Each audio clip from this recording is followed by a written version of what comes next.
The conventional wisdom is that the sequel isn't as good as the original. But the summer tennis blockbuster Jannik Sinner vs. Carlos Alcaraz has been pretty great in all incarnations. 5 weeks to the day after their instant classic showdown in the French Open final won by Alcaraz. In a fifth-set match tiebreak, they rematched inside the sports cathedral center court at Wimbledon. Sinner reversed what happened in Paris, winning the Wimbledon final 4-6, 6-4, 6-4, 6-4, his first Wimbledon title, and the first won by an Italian, deprived Alcaraz of winning 3 in a row. It also stopped Alcaraz's winning streak in this spellbinding rivalry at 5. And it gave Sinner his 4th major overall and 3rd in the last 10 months. Closing parenthesis. The no-1 versus note to match that everyone had eagerly anticipated since the beginning of the tournament started like an extension of what we saw in Paris, to exceptional players. Sinner with superior precision and Alcaraz with superior dynamism. After several rollicking rallies, Alcaraz pulled the first set 6-4.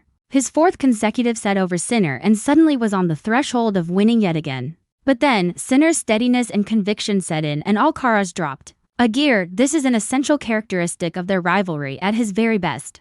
Alcaraz is the best player on the planet. Sinner would concede as much. He has so much power and pyrotechnics.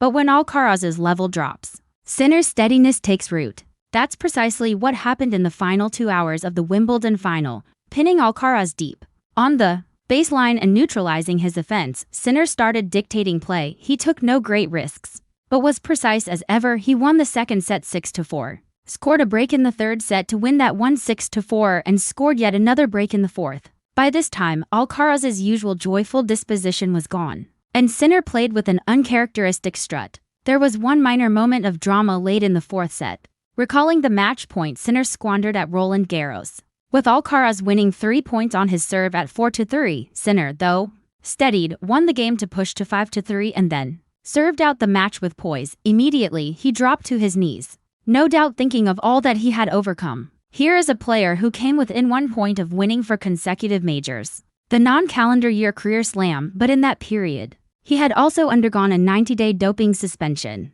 and a devastating loss in the Paris final. This was a true triumph of will for Alcaraz. This defeat must sting while he has already won a major this year, and his 5 majors at 22 years old put him on a trajectory for generational greatness. This was not his best performance. There were times when he was too cute by trying ill-advised drop shots, going for the spectacular when the steady would have sufficed. As for Sinner, he now sets his sights on a 3rd major in 2025. This, remember, is a year in which he has taken 3 months off. He has reset the terms of his rivalry with Alcaraz and will head to New York as the top seed and the favorite to defend his title. There's a long staircase separating Sinner and Alcaraz from the rest of the field. This was the 7th consecutive major where one or the other has won. But if the sport has a new rivalry that serves up this level of tennis and drama, we're doing pretty well here, folks.